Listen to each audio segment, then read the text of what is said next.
Welcome to CZMA classes. आज हम लोग स्टार्ट करने जा रहे हैं क्लास 9th का चैप्टर नंबर 2। पहला चैप्टर हमने कंप्लीट कर लिया है। ये दूसरा चैप्टर है भारत का भौतिक स्वरूप। आइए स्टार्ट करते हैं। इसमें जो महत्वपूर्ण बातें उनको एक एक करके जानेंगे।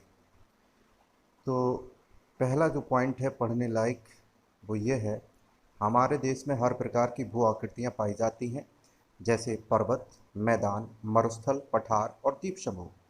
लक्षद्वीप हो गया, अंडमान निकोबार द्वीप समूह हो गया, पठार भी है और पर्वत भी हैं। आप सभी जानते हैं मरुस्थल भी है, मैदान भी हैं। हम लोग उत्तर प्रदेश, बिहार, ये सब मैदानी इलाका है। मरुस्थल भी है राजस्थान में, आप और हम सभी परिचित हैं। द्वीप समूह हो गए, पर्वत भी हैं। तो आगे पठार की बात करें तो पठार छोटा नागपुर का पठार है। इसके बाद में महत्वपूर्ण जो बात है आगे देख लेते हैं कौन सी महत्वपूर्ण बात है। भूगर्भीय तौर पर प्रायद्वीपीय पठार भूगर्भीय तौर पर प्रायद्वीपीय पठार पृथ्वी की सतह का प्राचीनतम भाग है। इसे भूमि का एक बहुत ही स्थिर भाग माना जाता था, अब नहीं माना जाता। इसका मतलब ये हुआ, क्यों नहीं माना जाता है आगे कारण है, परंतु हाल के भूकंपों ने इसे गलत साबित कर दिया है। ये भूमि का एक बहुत ही स्थिर भाग है ऐसा नहीं है। प्राचीनतम भाग है प्रायद्वीपीय पठार, लेकिन स्थिर भाग नहीं है, अस्थिर है इसका मतलब।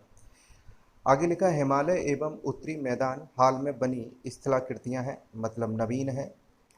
हिमालय एवं उत्तरी मैदान, जो गंगा का मैदान है, यमुना का मैदान है, तो वो नवीन स्थलाकृतियां हैं। इसके बाद में आगे लिखा है, हिमालय पर्वत एक अस्थिर भाग है।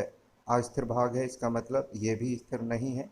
हिमालय की पूरी पर्वत श्रृंखला एक युवा स्थलाकृति को दर्शाती है। युवा है हिमालय, जिसमें ऊंचे शिखर, गहरी घाटियां, तेज बहने वाली नदियां पाई जाती हैं। इसके बाद में हिमालय पर्वत को यहाँ दिखाया गया है। इस मैप के ज़रिए हम लोग देखते हैं एक एक करके। कुनलुन श्रेणी है, पामीर ग्रंथि है जो बिल्कुल भारत के ऊपर है। हिंदू कुश वाला इलाका अपने देश में नहीं है। सुलेमान श्रेणी है, ये सब पाकिस्तान में है। इसके बाद में काराकोरम और फिर लद्दाख श्रेणी है, फिर जास्कर है। इसके बाद में यहाँ से हिमालय अपना स्टार्ट होता है। ये सीधा हिमालय इधर अरुणाचल प्रदेश से होता हुआ कहाँ चला जाता है, पटकाई बूम बोला जाता है, फिर इसको नागा श्रेणी, फिर इसको मीजो श्रेणी के नाम से जाना जाता है। ये सब हिमालय का ही हिस्सा है, चाहे पटकाई बूम हो, चाहे नागा श्रेणी हो या मीजो श्रेणी हो।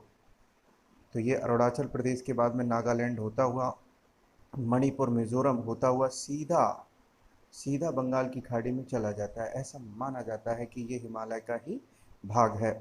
इसके बाद में यहाँ कुछ नदियों के बारे में भी बताया गया है और देख लेते हैं। गारो खासो जयंतिया, सब लोग जानते हैं गारो खासो जयंतिया कहाँ है, किस स्टेट में है, तो किसी से छुपा नहीं है, मेघालय में है।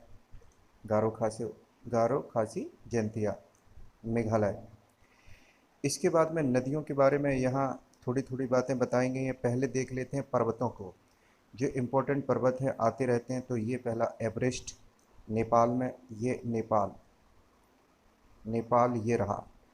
और इसके जस्ट बगल में ये हमारा सिक्किम है, ये सिक्किम सिक्किम सिक्किम में कंचनजंगा हम लोग देख रहे हैं, सिक्किम में कंचनजंगा। और एवरेस्ट पर्वत ये रहा। मकालू श्रेणी, अगर कोई पूछ ले मकालू मकालू पर्वत कहाँ है, तो ये नेपाल में है। ये नेपाल का बॉर्डर पूरा पूरा कुछ इस रूट में नेपाल। अब इसके अंदर कौन कौन है, अन्नपूर्णा है, धौलागिरी है, धौलागिरी, अन्नपूर्णा, मकालू, एवरेस्ट, ये सभी जो हैं वो नेपाल की चोटियां हैं। इसके बाद में चीन तिब्बत की बात करें, मानसरोवर झील को यहाँ दिखाया गया है। अब इसके बाद में उत्तराखंड चलते हैं। इसके जस्ट बगल में ये आपका उत्तराखंड, उत्तराखंड में एक चोटी है बहुत फेमस, नंदा देवी, यहाँ पे दर्शाई गई है नंदा देवी, कामेट। और एक दर्रा भी यहाँ दिख रहा है, सिपकिला दर्रा, सिपकिला दर्रा हिमाचल प्रदेश में कैलाश श्रेणी के ऊपर दर्शाया गया है। अब इसके बाद में देखते हैं नदियों से संबंधित जो भी बातें हैं उनको देख लेते हैं। तो ये हमारी गंगा नदी रही, गंगा और गंगा नदी में ये चंबल यमुना में मिलती है। कहाँ मिलती है? ये भारेश्वर इटावा, इटावा जगह है, गांव है भारेश्वर, वहाँ पे ये मिलती है। लिखा मिलता है मुरादगंज, लेकिन मुरादगंज से काफ़ी दूर है। तो भारेश्वर नामक एक स्थान पर ये चंबल यमुना मिल जाती है। यहीं पचनदा है, पचनदा ये स्थान से थोड़ा आप चलेंगे पचनदा है, यानी कि 5 नदियाँ मिलती हैं। अगर यमुना को जोड़ लें, चंबल को जोड़ लें, काली सिंध, ऐसी 5 नदियाँ हैं। पचनदा इटावा में ये स्थान पड़ता है। इसके बाद में गंगा नदी से आप देख रहे हैं कि यमुना और यमुना की सहायक नदियाँ प्रयागराज में आकर मिलती हैं, प्रयागराज में। और फिर आगे और बहुत सारी महत्वपूर्ण नदियाँ हैं, वो भी मिलती हैं। घाघरा नदी मिल जाती है। इधर से सोन नदी भी, सोन नदी, ये सोन नदी रही, ये बिहार में मिलती है सोन नदी। गंगा की सहायक नदियाँ हैं, सोन है, घाघरा है। गंडक भी बिहार में ही मिल जाती है। किससे मिल जाती है? तो गंगा से। और बिहार का शोक, ये कोसी नदी भी आखिरकार गंगा में मिल जाती है। और फिर गंगा पश्चिम बंगाल में 2 भागों में आप देख रहे हैं बट जाती है। एक ये श्रेणी और एक ये श्रेणी के रूप में 2 वितरकाएँ इसकी बन जाती हैं। और ऊपर से ये हमारी आ रही है ब्रह्मपुत्र नदी। ब्रह्मपुत्र नदी और गंगा दोनों आपस में बांग्लादेश में मिल जाती हैं। बांग्लादेश में मिलने के बाद में ये एक सुंदरबन का डेल्टा, सुंदरबन का डेल्टा का निर्माण ये करती हैं। और अगर बात करें तो ब्रह्मपुत्र नदी की, इसको देख लेते हैं। तो ये शांगपो, ये शांगपो अरुणाचल प्रदेश में ये टर्न लेती है। ये कुछ इस प्रकार से टर्न लेती हुई नज़र आई। और फिर इसके बाद में अरुणाचल के बाद में ये असम में प्रवेश करने के बाद ब्रह्मपुत्र के नाम से जानी गई। और ब्रह्मपुत्र नदी जमुना के नाम से जानी जाती है। कहाँ? तो बांग्लादेश में जमुना के नाम से इसको जाना जाता है। तो कुछ इस तरीके से टर्न लेती है, देहांग बन जाती है। फिर इसके बाद में ब्रह्मपुत्र कहलाती है ये सांगपो नदी। और यहाँ बांग्लादेश में आकर गंगा से मिल जाती है। ये कुछ महत्वपूर्ण बातें थीं। इसके बाद में आगे चलते हैं।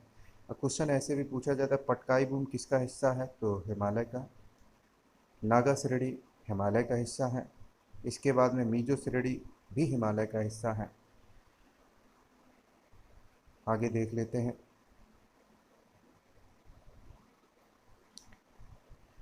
मुख्य भौतिक वितरण दिया गया है। तो बताया गया हिमालय पर्वत श्रृंखला, उत्तरी मैदान है, प्रायद्वीपीय पठार है, भारतीय मरुस्थल है, तटीय मैदान है और द्वीप समूह है। 6 भागों में यहाँ बांटा गया है। तो सबसे पहले हिमालय पर्वत के बारे में बातचीत स्टार्ट करते हैं। तो हिमालय पर्वत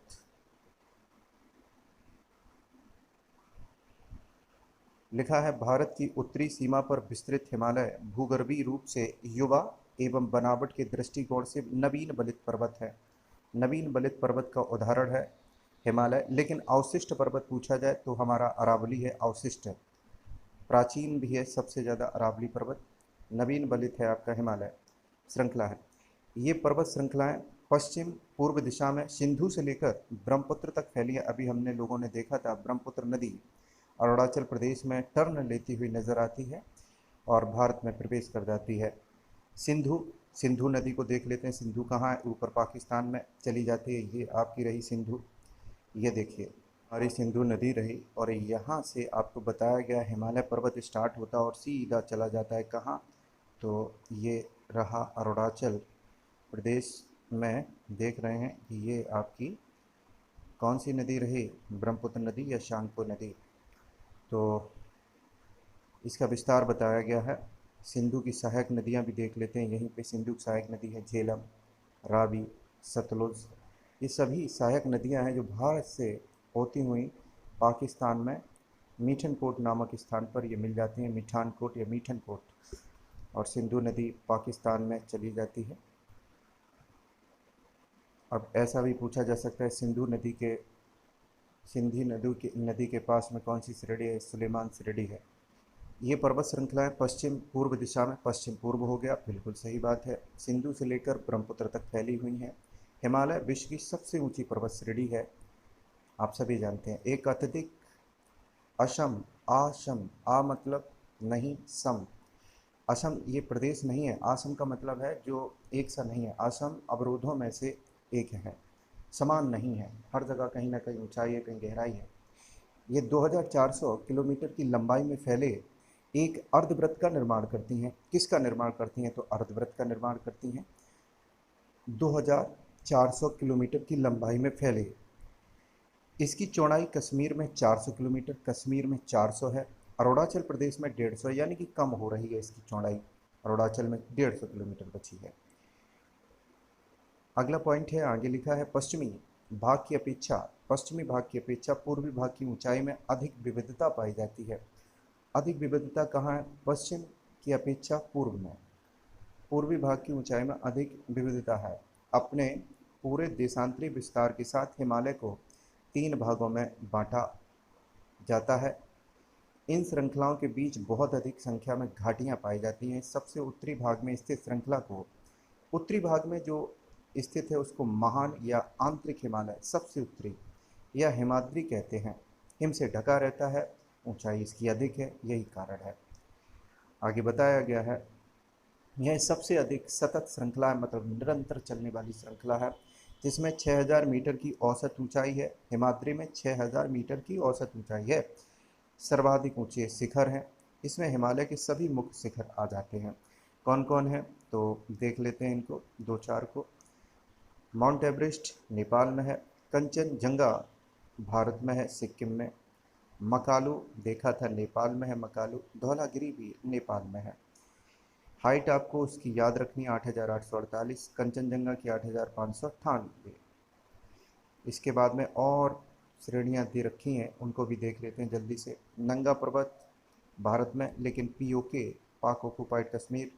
नंगा पर्वत इसलिए है क्योंकि कुछ इस प्रकार से ये है, इसका तीव्र ढलान है, मिट्टी भी इसकी अच्छी है नहीं, बर्फ़ पड़ती है, ढलान होने के कारण ये जो बर्फ़ है नीचे चली जाती है, नीचे नीचे की ओर खिसक जाती है, और वहाँ सभी जो चोटियाँ आपकी हैं वो बर्फ़ से आच्छादित है, बर्फ़ से ढकी होती हैं, लेकिन ये बर्फ़ से नहीं ढकी होती है। कारण इसकी ढलान है, कारण इसकी क्या है? ढलान है। इसीलिए जब बर्फ़ नीचे चली जाती है तो सभी ढकी चोटियों में से ये नंगा सा दिखता है, इसीलिए नंगा पर्वत है। अगला है अन्नपूर्णा नेपाल में, नंदा देवी भारत, कामेट भारत, नामचा बरुआ भारत में, गुरला मधहता नेपाल में। ये महत्वपूर्ण है, उनको देख लिया। इसके बाद में आगे बताया गया है, महान हिमालय के वलय की प्रकृति असममित है। हिमालय के इस भाग का क्रोड ग्रेनाइट का बना है। क्रूड जो है ग्रेनाइट का बना है, बहुत इंपॉर्टेंट बात है। यह श्रृंखला हमेशा बर्फ से ढकी रहती है तथा इससे बहुत सी हिमानियों का प्रभाव होता है। अगर हिमानियाँ ना होती तो नदियाँ भी ना होती, नदियाँ होती तो वो निरंतर सतत बहानी ना होती बरस भर। जो बरस भर नदियों में पानी रहता है हिमालय की, वो इन्हीं हिमानियों के कारण है। अगर हिमानियाँ ना होती तो आप सभी जानते हैं कि नदियाँ सूख जाती हैं एक समय के बाद, जैसा कि हम लोग दक्षिण भारत में देखते हैं कि यहाँ की नदियाँ सतत बहानी नहीं है, बरस भर नहीं बहती हैं, पानी सूख जाता है। आगे पॉइंट है अगला, हिमाद्री के दक्षिण में स्थित श्रृंखला सबसे अधिक असम है, मतलब ऊंची नीची है, कहीं ऊंचाई है कहीं नीचाई है, एवं हिमाचल या निम्न हिमालय के नाम से जानी जाती है। हिमाचल या निम्न हिमालय के नाम से जानी जाती है। इन श्रृंखलाओं का निर्माण मुख्यतः अत्यधिक संपीड़ित तथा परिवर्तित शैलों से हुआ है। इनकी ऊंचाई 3700 मीटर से 4500 मीटर के बीच तथा औसत चौड़ाई 50 किलोमीटर है, औसत चौड़ाई 50 किलोमीटर। जबकि पीर पंजाल श्रृंखला सबसे लंबी तथा सबसे महत्वपूर्ण श्रृंखला है। पीर पंजाल, धौलाधर एवं महाभारत श्रृंखलाएं भी महत्वपूर्ण हैं। इसी श्रृंखला में कश्मीर की घाटी तथा हिमाचल के कांगड़ा और कुल्लू की घाटियाँ, कश्मीर की घाटी और हिमाचल के कांगड़ा एवं कुल्लू की घाटियाँ स्थित हैं। इस क्षेत्र को पहाड़ी नगरों के लिए जाना जाता है। आगे लिखा है, हिमालय की सबसे बाहरी श्रृंखला को शिवालिक, सबसे बाहरी हो गई शिवालिक आपकी। इनकी चौड़ाई 10 से 50 किलोमीटर तथा ऊंचाई 900 से 1100 मीटर के बीच होती है। तो तीन आपको बताई गई हैं, हिमालय को तीन प्रकार से बांटा गया है। ये हिमाद्री, आखिरी की आपकी कौन हो गई, सबसे बाहरी शिवालिक। और इस श्रृंखला में मध्य हिमालय कहते हैं तो यहाँ आपकी पीर पंजाल भी है, और यहीं आपके बहुत महत्वपूर्ण स्टेट्स हैं। जम्मू कश्मीर हो गया, कांगड़ा एवं कुल्लू की घाटी हिमाचल प्रदेश की हो गई। तो आप सभी जान रहे हैं कि जो महान हिमालय है ऊपर का 6000 मीटर इसकी औसत ऊंचाई है, लेकिन जो शिवालिक है इसका 900 से 1100 मीटर ही आपका दे रखा हाइट। ये 900 से 1100 मीटर इसकी हाइट है। चौड़ाई भी इसकी 10 से 50 किलोमीटर के बीच ही रहेगी शिवालिक। उत्तर में स्थित मुख्य हिमालय की श्रृंखलाओं से नदियां द्वारा लाई गई असंपीड़ित अवसादों से बनी हैं। ये घाटियां बजरी तथा जलोढ़ की मोटी परत से ढकी हुई हैं।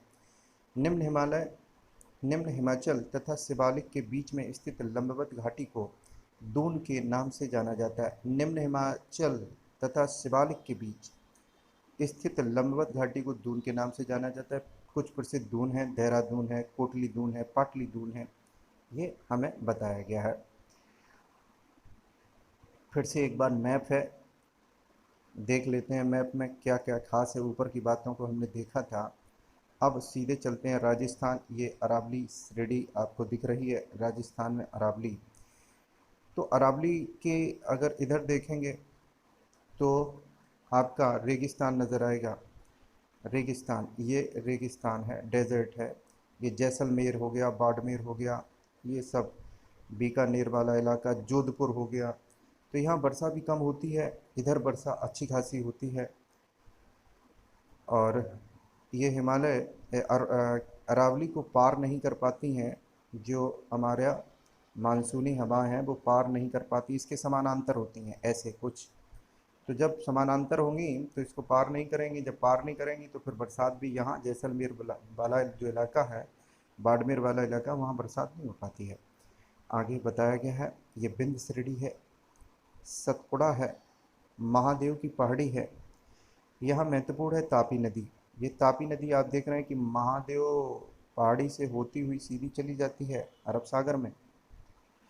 और सतपुड़ा श्रेणी ये रही और बिंद श्रेणी ये रही, और इनके बीचों बीच से ये नर्मदा नदी यहाँ इनके बीचों बीच से बहती हुई चली जाती है, कहाँ, अरब सागर में। ये माही नदी है, माही नदी दो बार कर्क रेखा को काट रही है कुछ इस रूप में। और इसके बाद में ये महानदी है आपकी, महानदी, ये छत्तीसगढ़ का भाग दिखाया गया है कुछ इस प्रकार से, सीधा चली जाती है बंगाल की खाड़ी में। ये उत्तरी सरकार तट है, यहाँ की चोटी आप देख रहे हैं महेंद्रगिरी, महेंद्रगिरी उत्तरी सरकार तट, उड़ीसा वाला उत्तरी सरकार, ये उड़ीसा, यहाँ आपका उड़ीसा, ये रहा उड़ीसा।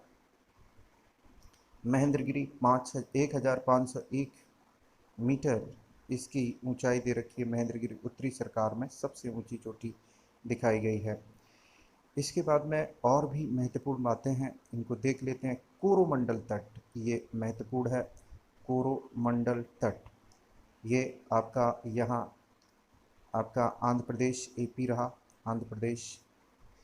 और पूर्वी घाट, ये रहा पूर्वी घाट, पूर्वी घाट। कावेरी नदी जो झगड़े की जड़ है, ये भी गिरती है जाके कहाँ, बंगाल की खाड़ी में, कावेरी। और इसके बाद में कृष्णा नदी भी दिखाई गई है, ये कृष्णा नदी है, कृष्णा नदी निकलती हुई कर्नाटक से नज़र आती है कुछ इस प्रकार से। और इसकी बहुत सारी सहायक नदियां हैं। इसके जस्ट ऊपर है आपकी गोदावरी, बहुत लंबी नदी है, बहुत लंबी, क्या दक्षिण में सबसे लंबी नदी की अगर बात करें तो गोदावरी। इसके बाद में पश्चिमी घाट की तरफ चलते हैं, ये पश्चिमी घाट रहा, पश्चिमी घाट। पश्चिमी घाट को मालाबार तट कहते हैं, यही केरल है, केरल, मालाबार तट। अनाईमली, अनाईमलाई या अनाईमुदी, ये सबसे ऊंची चोटी है। यहीं कार्डामम की पहाड़ियाँ हैं, इलायची की पहाड़ियाँ भी हैं, कार्डामम की पहाड़ियाँ। ये अनाईमलाई, जितनी भी मलाई है वो सब तमिलनाडु के पास है, तमिलनाडु मलाई। तो कोरोमंडल याद रखेंगे पूर्वी घाट पर है, और पश्चिमी घाट पे आपका कौन है, मालाबार तट है। और उत्तरी सरकार आपने देखा था, उत्तरी सरकार ये रहा उड़ीसा। महेंद्रगिरी, महेंद्रगिरी यहाँ चोटी दर्शाई गई है, 1501 उत्तरी सरकार में है मीटर में। और अनाईमुदी की अगर बात करें तो 2695 मीटर है। और ये आपका श्रीलंका वगैरह वगैरह लक्षद्वीप को दर्शाया गया है, और अंडमान निकोबार द्वीप समूह को भी यहाँ दर्शाया गया है। आगे बढ़ते हैं,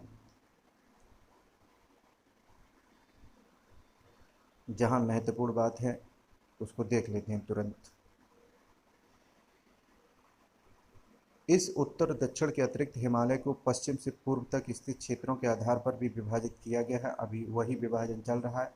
इन वर्गीकरणों को नदी घाटियों की सीमाओं के आधार पर किया गया है, नदी घाटियों की सीमाओं के आधार पर। उदाहरण के लिए सतलुज एवं सिंधु के बीच स्थित हिमालय के भाग को पंजाब हिमालय, बहुत इंपॉर्टेंट है, सतलुज एवं सिंधु के बीच, सतलुज और सिंधु के बीच स्थित हिमालय के भाग को पंजाब हिमालय के नाम से, लेकिन पश्चिम से पूर्व तक क्रमशः इसे कश्मीर तथा हिमाचल हिमालय के नाम से भी जाना जाता है। इसके बाद में लिखा है, सतलुज तथा काली नदियों के बीच स्थित हिमालय के भाग को कुमायूं हिमालय, कुमायूं कौन होगा, सतलुज और काली नदियों के बीच स्थित हिमालय के भाग को कुमायूं के नाम से, कुमायूं। पंजाब हिमालय हमने अभी देख लिया। काली तथा तिस्ता नदियों के बीच के हिमालय को नेपाल हिमालय, एवं तिस्ता तथा दिहांग, दिहांग आपने दिहांग अभी आपने देखा था, अरुणाचल प्रदेश असम वाला इलाका। तिस्ता तथा दिहांग असम हिमालय का सीमांकन करती है, असम हिमालय, तिस्ता तथा दिहांग। हिमालय के कुछ क्षेत्रीय नाम पता कीजिए। इसने आपको बताया है कि सागरमाथा, जैसे कहा जाता है सागरमाथा कहाँ के लोग कहते हैं, तो सागरमाथा माउंट एवरेस्ट की चोटी है जो हिमालय में, जो नेपाल में बढ़ती है, सागरमाथा वगैरह वगैरह ऐसा पूछा जाता है। आगे लिखा है, ब्रह्मपुत्र हिमालय की सबसे पूर्वी सीमा बनाती है, पूर्वी सीमा बनाती है। दिहांग महाखंड के बाद हिमालय दक्षिण की ओर एक तीखा मोड़ बनाते हुए भारत की पूर्वी सीमा में प्रवेश करती है। ये सब हमने देख लिया था। इसके बाद एक बहुत बढ़िया चित्र आपको दिखाया गया है मीजो पहाड़ियों का, मीजो, ये बढ़िया चित्र आपको दर्शाया गया है। इसके बाद में आगे चलते हैं।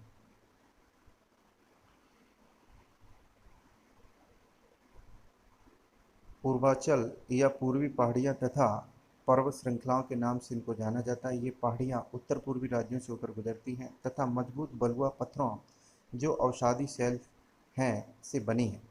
ये घने जंगलों से ढकी हैं, देख लिया अभी, तथा अधिकतर समानांतर श्रृंखलाओं एवं घाटियों के रूप में फैली हैं।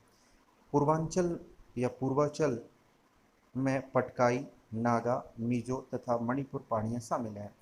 कुछ इस रूप से ऐसा ऐसा आपको बताया गया था। सबसे पहले पटकाई, फिर नागा, फिर मिजो, फिर मिजो पहाड़ियाँ जो है आखिरी में आएंगी, मणिपुर से ऊपर है थोड़ा।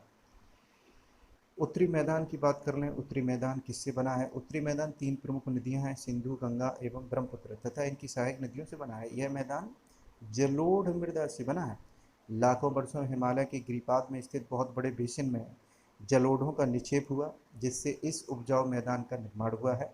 इसका विस्तार 7 लाख वर्ग किलोमीटर, 7 लाख वर्ग किलोमीटर के क्षेत्र पर है। यह मैदान लगभग 24 किलोमीटर लंबा एवं 240 से 320 किलोमीटर चौड़ा है।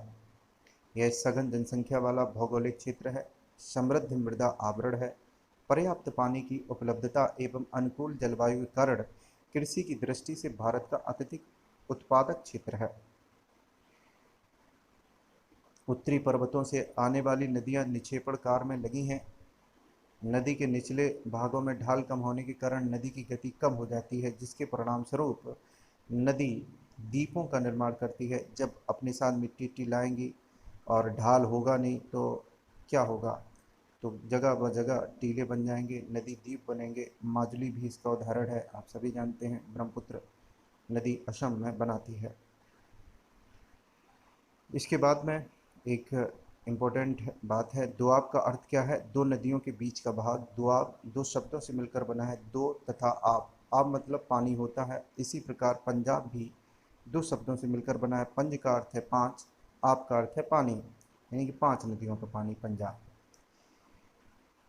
उत्तरी मैदान को मोटे तौर पर तीन उपवर्गों में विभाजित किया गया। उत्तरी मैदान भी तीन प्रकार से बांटा गया है। उत्तरी मैदान के पश्चिमी भाग को पंजाब का मैदान, पश्चिम में पंजाब का मैदान, सिंधु तथा इसकी सहायक नदियों द्वारा बनाए गए इस मैदान का बहुत बड़ा भाग पाकिस्तान में स्थित है, जो चावल के लिए बहुत फेमस है, बहुत उपजाऊ क्षेत्र है। सिंधु तथा इसकी सहायक नदियाँ झेलम, चेनाब, रावी, ब्यास तथा सतलुज हिमालय से निकलती हैं। मैदान के इस भाग में दोआबों की संख्या बहुत अधिक है। दोआब मतलब दो नदियां हैं, दो नदियों के बीच का जो पानी है, दोआब क्षेत्र। दो दो नदियों के बीच का जो भाग है तो उसको दोआब क्षेत्र। बहुत सारे दोआब हैं यहाँ। गंगा के मैदान का विस्तार घग्गर तथा तिस्ता नदियों के बीच है। घग्गर तथा तिस्ता, यह उत्तरी मैदान में हरियाणा, दिल्ली, उत्तर प्रदेश, बिहार, झारखंड के कुछ भाग तथा पश्चिम बंगाल में फैला हुआ है। ब्रह्मपुत्र का मैदान इसके पूर्व विशेषकर असम में स्थित है। उत्तरी मैदानों की व्याख्या सामान्यतः इसके उच्चावचों में बिना किसी विविधता वाले समतल स्थल के रूप में की जाती है। यह सही नहीं है। इन विस्तृत मैदानों की भौगोलिक आकृतियों में भी विविधता है। आकृतिक भिन्नता के आधार पर उत्तरी मैदानों को चार भागों में विभाजित किया गया है। नदियां पर्वतों से नीचे उतरते समय शिवालिक की ढाल पर 8 से 16 किलोमीटर की चौड़ी पट्टी में गुटखा का निक्षेपण करती हैं। इसे भाबर के नाम से जाना जाता है। भाबर का रीजन 8 से 16 किलोमीटर की चौड़ी पट्टी है, इसको गुटखा का निक्षेपण करती हैं। बहुत सारे बड़े बड़े पत्थर आपके यहाँ मिलेंगे। भाबर के बाद में तराई का एरिया आता है। और भाबर क्षेत्र किस लिए विख्यात है तो आगे बताया गया। सभी सरताएं इस भाबर पट्टी में विलुप्त हो जाती हैं। बहुत सारे पत्थर इस प्रकार से एक साथ आ जाते हैं, तो उस चौड़ी पट्टी को हम क्या कहेंगे? भाबर का क्षेत्र कहेंगे। भाबर में नदियां हो जाती हैं विलुप्त, पानी आपको लगेगा है ही नहीं, लेकिन कुछ देर के बाद, आप कुछ किलोमीटर चलने के बाद देखेंगे नदियां फिर से निकलती हुई आपको नजर आएंगी। ये आपका तराई इलाका हो गया। भाबर में ककड़ीले पत्थर होंगे, बड़े बड़े पत्थर, स्टोन्स होंगे, और इसकी चौड़ाई, ये क्षेत्र कहाँ से कहाँ तक है? 8 से 16 किलोमीटर तक आपको कंकड़ पत्थर मिलेंगे, कुछ ऐसे 8 से 16 किलोमीटर। लेकिन इसके बाद में तराई एरिया आ जाता है। आगे सब बातें क्लियर हैं।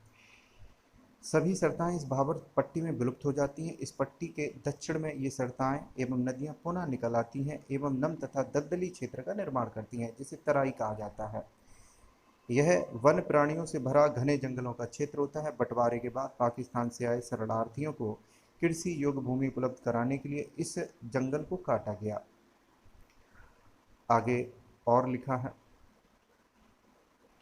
इस क्षेत्र के दुधवा राष्ट्रीय पार्क की स्थिति ज्ञात कीजिए। दुधवा को आपको बताया गया है। दुधवा आप देखिए कहाँ है। उत्तरी मैदान का सबसे विशालतम भाग पुराने जलोढ़ का बना है। वे नदियों के बाढ़ वाले मैदान के ऊपर स्थित हैं तथा वेदिका जैसी आकृतियाँ, वेदिका सीढ़ीनुमा वेदिका जैसी आकृतियाँ प्रदर्शित करते हैं। इस भाग को भांगर या बांगर के नाम से जाना जाता है। इस क्षेत्र की मृदा में चूनेदार निक्षेप पाए जाते हैं। चूनेदार निक्षेप भांगर या बांगर में पाए जाते हैं, ये इम्पोर्टेंट बात है, जिसे स्थानीय भाषा में कंकड़ कहा जाता है। कंकड़ कम उपजाऊ होंगे, कंकड़ कहा जाता है चूनेदार निक्षेप भांगर। बाढ़ वाले मैदान के नए तथा युवा निक्षेपों को खादर कहा जाता है। तो यही पूछा जाता है, बांगर और खादर में उपजाऊ कौन है? तो खादर जिसमें खाद है, तो निश्चित रूप से जहाँ खाद होगी तो वो उपजाऊ होगा। बांगर का एरिया कम उपजाऊ होता है। बांगर पुराना हो गया, खादर नया है। इनका लगभग प्रत्येक वर्ष पुनर्निर्माण होता है। नदियों के द्वारा बाढ़ आती है, मिट्टी भी आती है, उपजाऊ मिट्टी होती है वो, तो ये खादर का निर्माण होता रहता है। इसीलिए ये उपजाऊ होते हैं। तथा गहन खेती, जो उपजाऊ होगा वहाँ गहन खेती होगी, एक के बाद दूसरी फसल, दूसरी के बाद तीसरी फसल, ऐसी करते रहते हैं गहन खेती। प्रायद्वीपीय पठार को देख लेते हैं। प्रायद्वीपीय पठार एक मेज की आकृति वाला स्थल है। एक मेज की आकृति वाला स्थल कौन है? प्रायद्वीपीय पठार, जो पुराने क्रिस्टलीय आग्नेय तथा रूपांतरित शैलों से बना है। एक गोंडवाना भूमि के टूटने एवं अपवाह के कारण बना था तथा यही कारण है यह प्राचीनतम भूभाग का एक हिस्सा है। ध्यान रखना होगा, गोंडवाना भूमि के टूटने एवं अपवाह, इधर उधर बिखर गए इसके टुकड़े, अपवाह के कारण बन गया। कौन बन गया? प्रायद्वीपीय पठार, जो मेज की आकृति वाला स्थल है। इस पठारी भाग में चौड़ी तथा छिछली घाटियां एवं गोलाकार पहाड़ियां हैं। गोलाकार भी हैं, चौड़ी भी हैं, छिछली भी हैं। इस पठार के दो मुख्य भाग हैं, जिसको मध्य उच्च भूमि तथा दक्कन का पठार कहा जाता है।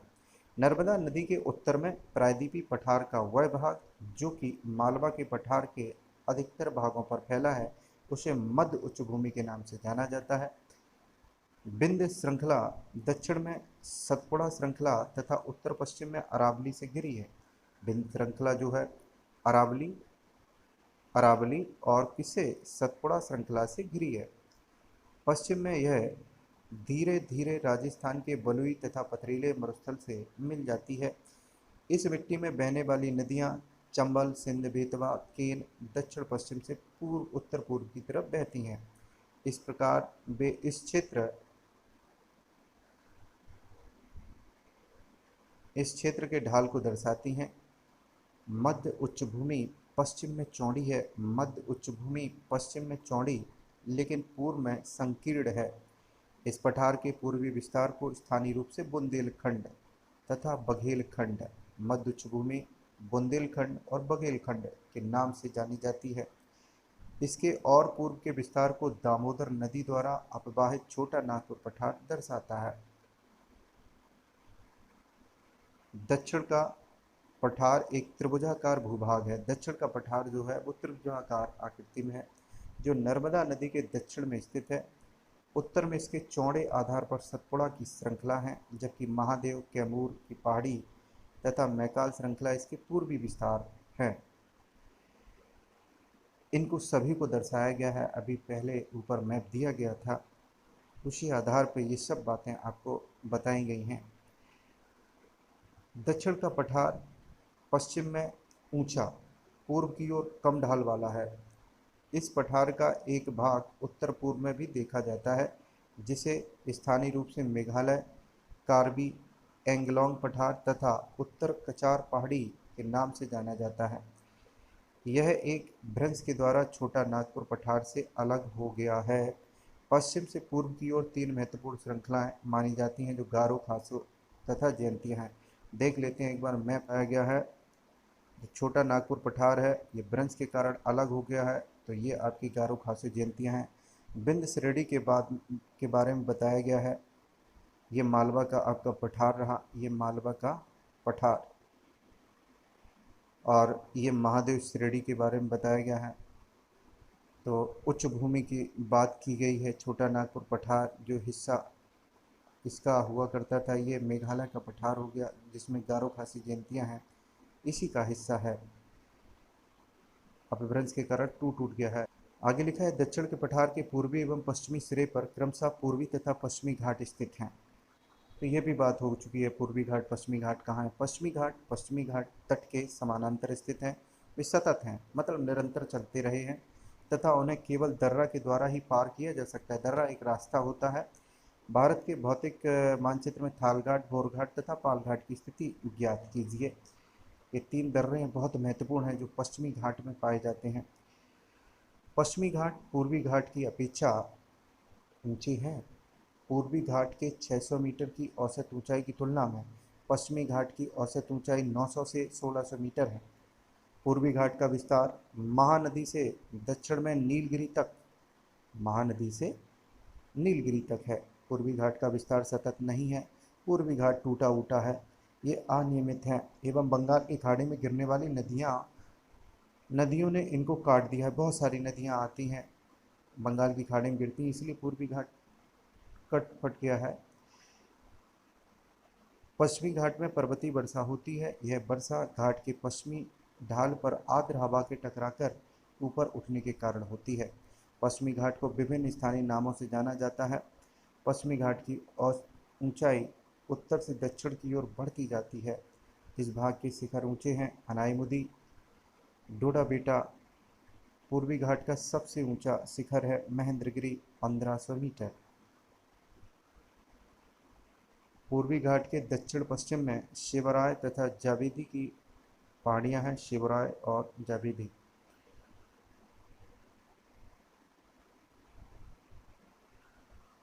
उडगमंडलम जिसे ऊटी के नाम से जाना जाता है, बड़ा दर्शनीय स्थल है, बहुत से लोग जाते हैं। तथा कोडाई कनाल जैसे प्रसिद्ध पहाड़ी नगरों की स्थिति कहा गया है कि मानचित्र में देखिए। प्रायद्वीपीय पठार की एक विशेषता यहाँ पाई जाने वाली काली मृदा है। प्रायद्वीपीय पठार में काली मृदा कपास के लिए बहुत बहुत ज़्यादा उपजाऊ होती है, जिसे दक्कन ट्रैप के नाम से भी जाना जाता है। इसकी उत्पत्ति किससे हुई है? तो ज्वालामुखी से होती है।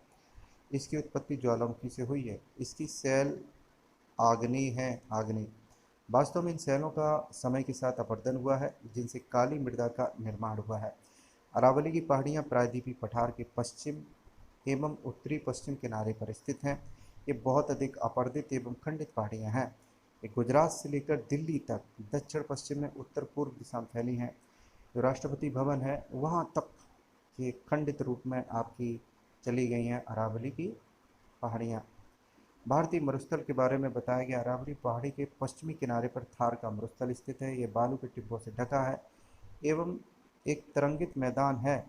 इस क्षेत्र में प्रतिवर्ष 150 मिलीमीटर से भी कम वर्षा होती है। इस शुष्क जलवायु वाले क्षेत्र में वनस्पति बहुत कम है। वर्षा ऋतु में ही कुछ सरताएँ दिखती हैं।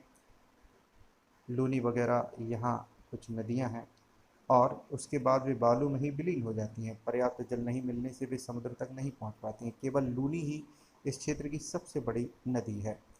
वर्कान क्या होते हैं? अर्धचंद्राकार बालू का टीला वर्कान कहलाता है या बरकान कहलाता है। वर्कान का विस्तार बहुत अधिक क्षेत्र में होता है, लेकिन लंबवत टीले भारत पाक सीमा के समीप प्रमुखता से पाए जाते हैं। आप जैसलमेर जाएं तो बरकान के समूह देख सकते हैं। जैसलमेर में बरकान के समूह।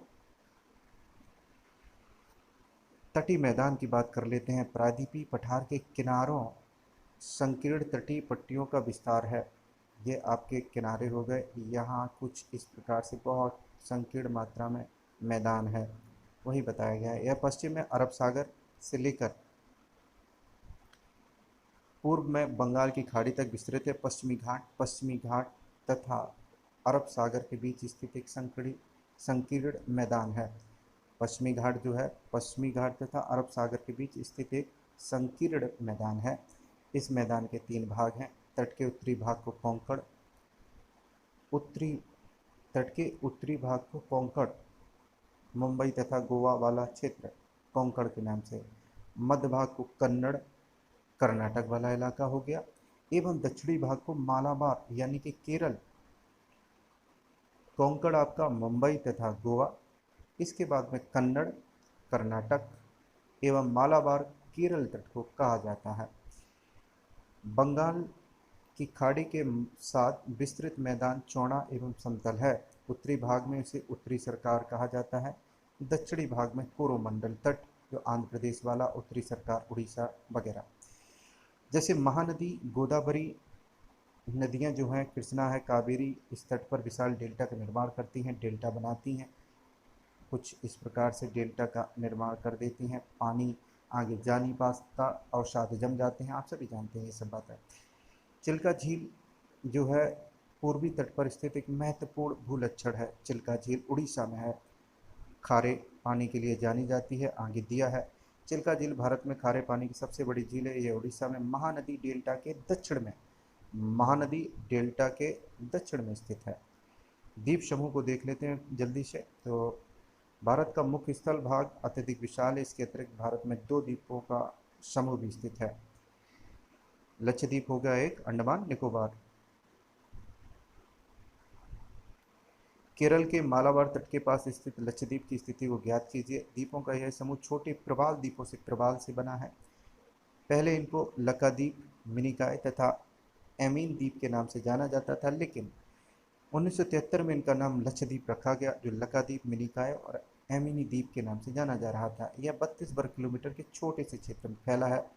कवरत्ती द्वीप लक्षद्वीप का प्रशासनिक मुख्यालय है। इस द्वीप समूह पर पादप तथा जंतु बहुत से प्रकार पाए जाते हैं। पिटली द्वीप, जहाँ मनुष्य का निवास नहीं है, ऐसा द्वीप पिटली है जहाँ मनुष्य का स्थान नहीं है। वहाँ एक पक्षी अभ्यारण्य जरूर है। अब बंगाल की खाड़ी में उत्तर से दक्षिण की तरफ फैले द्वीपों की श्रृंखला की ओर ध्यान दीजिए। ये अंडमान एवं निकोबार द्वीप हैं। ये द्वीप समूह आकार में बड़े हैं, संख्या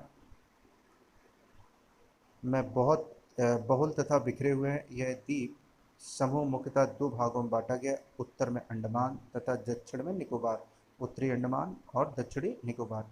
यह माना जाता है कि यह द्वीप समूह निमज्जित पर्वत श्रेणियों के शिखर हैं। मतलब जो श्रेणियाँ आप देख रहे थे कि डूब गई हैं हिमालय की, जो आपने ऐसा देखा था कि हिमालय आपका कुछ इस रूप में मिज़ो के नाम से, नागा के नाम से, पटकाई बूम के नाम से जाना जा रहा था, उसका विस्तार आपका यहाँ तक है, अंडमान निकोबार तक। और ये श्रेणियाँ जो डूब गई हैं और कुछ हिस्सा उसका शेष रह गया है, तो वही आपका द्वीप समूह बन गया, यही बताया गया है। यह द्वीप समूह देश की सुरक्षा के लिए बहुत महत्वपूर्ण है। इन द्वीप समूह में पाए जाने वाले पादप एवं जंतुओं में बहुत अधिक विविधता है। ये द्वीप विषुवत वृत्त के समीप स्थित है वहाँ एवं यहाँ की जलवायु विषुवती है तथा घने जंगलों से आच्छादित है। आगे लिखा है, इम्पोर्टेंट फैक्ट है, भारत का एकमात्र सक्रिय ज्वालामुखी अंडमान निकोबार द्वीप समूह के बैरन द्वीप पर स्थित है। विभिन्न भू आकृतिक विभागों का विस्तृत विवरण प्रत्येक विभाग की विशेषताएं स्पष्ट करता है, परंतु यह आगे महत्वपूर्ण बात नहीं है। एक और महत्वपूर्ण बात आपकी यह है, प्रवाल से संबंधित, इनको देख लेते हैं। क्या है प्रवाल? प्रवाल पॉलिप्स कम समय तक जीवित रहने वाले सूक्ष्म प्राणी हैं जो कि समूह में रहते हैं। इनका विकास छिछले तथा गर्म जल में होता है।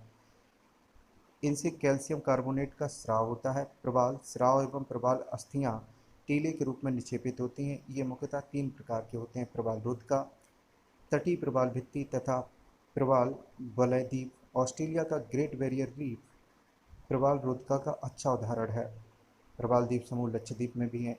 इस तरीके से ये चैप्टर हमारा पूर्णतः समाप्त हो गया है। इसमें एक प्रश्न देख लेते हैं कि स्थलीय भाग जो 3 रोड से घिरा होता है वो प्रायद्वीप कहलाता है। पूर्वी सीमा का निर्धारण करने वाले पर्वतों का संयुक्त नाम पूर्वांचल के नाम से हमने देखा था। पूर्वांचल के नाम से जाना जा रहा था। पटकाई बूम हो, नागा श्रेणियाँ हो या मणिपुर या मिजो, पूर्वांचल के नाम से।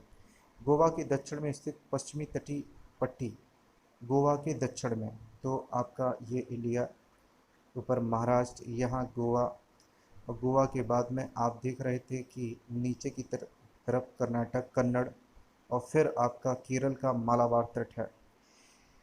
तो कह रखा है कि गोवा के दक्षिण में स्थित पश्चिम तटीय पट्टी है,